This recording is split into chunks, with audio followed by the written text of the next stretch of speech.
So anyway, here's that Doomsday video I keep telling you I'm going to make. I've got your questions here. I'm going to try and answer some of them. By the way, this video is going to have spoilers in it, obviously. So if you haven't read the Phoenix Files yet, watch this video instead.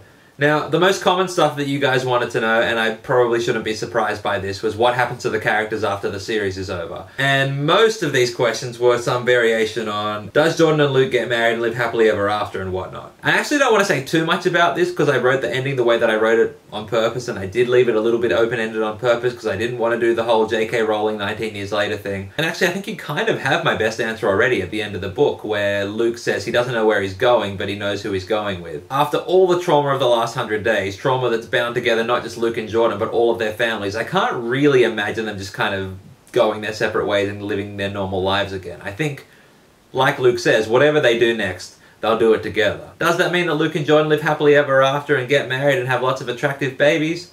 Sure, why not? Let's go with that. Helen asks, were there things that happened in Doomsday that you didn't know were going to happen when you started writing the series? Yeah, I mean, some stuff, but as I hope the last couple of books have made clear, I did have a plan in motion from the start that involved most of the big series-spanning stuff. But some of the more self-contained stuff, like Shackleton interrogating Luke, I mean, obviously I knew that there was going to be some confrontation between the two of them at some point. The details of that came out kind of in the planning of the last book. Speaking of which, Sean asks, what compelled you to have Shackleton paint with blood and where did the idea come from? So I realize how gross that scene is, but believe it or not, the point of the scene is not just to be gross for the sake of grossness. This scene isn't the last confrontation between Luke and Shackleton in the book, but in my mind it's kind of the most important one because it's where they actually get to sit down and talk about stuff and where Shackleton outlines his plans for the new humanity that he's got in mind. And I really wanted to have a way to show kind of the full spectrum of who Shackleton is and what that new humanity would look like if he actually got it up and running. I mean, Shackleton is this incredibly intelligent guy who's capable of great creativity and great vision, but also at the same time he's unspeakably barbaric. And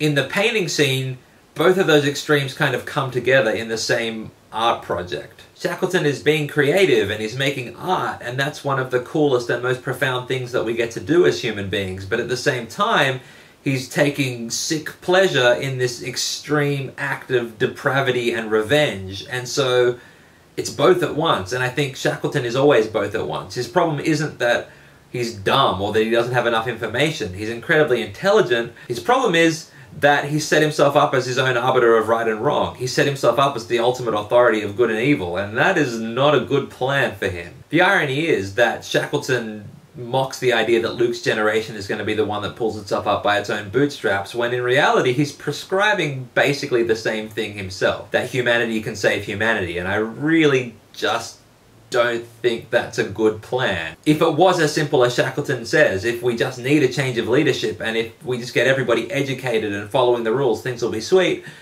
why haven't we done it already? Like, people have thought of that and it hasn't worked. So I think the fact that Shackleton thinks he can do that is his ultimate downfall. So Cookie asked me, after Tobias ingests Tabitha, what happens to it then? What happened to it still getting out if it was buried / inside a baby? When Calvin says that Tobias is uniquely equipped to get rid of Tabitha, he's not wrong. What he doesn't realize is that that's going to cost Tobias his life. Thankfully, the Cooperative just so happened to have this serum from Reeve that could fix everything up again, which I think raises its own set of questions, and to me, those are some of the really interesting ones. Like, if you buy into Jordan's idea that there's some higher power at work here, something that transcends the whole crazy loop of Jordan causes the fallout, which causes Jordan, which causes the fallout, that there's something beyond all of that. If you buy into that idea, then maybe the same power that equipped Tobias to save the world also equipped Reeve to be able to save him. But again, the whole kind of back and forth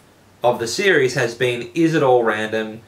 Or is there something bigger there? And look, I mean, I feel like I've kind of showed my hand in this last book, but I'll leave it to you to kind of do what you want with it. Just wondering if you're starting on a new series soon, asked Angela. Well, my next project is actually a standalone novel, which I'm really excited about. And actually, I just started writing the first draft today. I've got about 600 words done, and I think I'm kind of okay with them. I'm really excited about the book, though. I think it's going to be cool. The working title is Zombalians, which, like, I know that's a dumb title and that will not be the last title, but it might give you kind of a clue about the sort of book that it's going to be.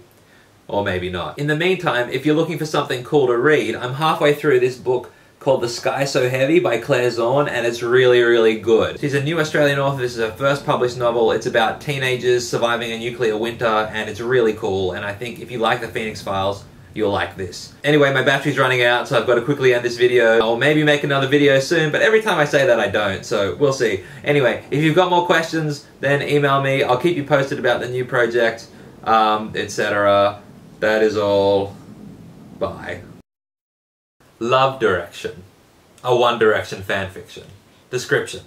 Harry Styles' lonely night on the dance floor is solved by an encounter with a beautiful stranger.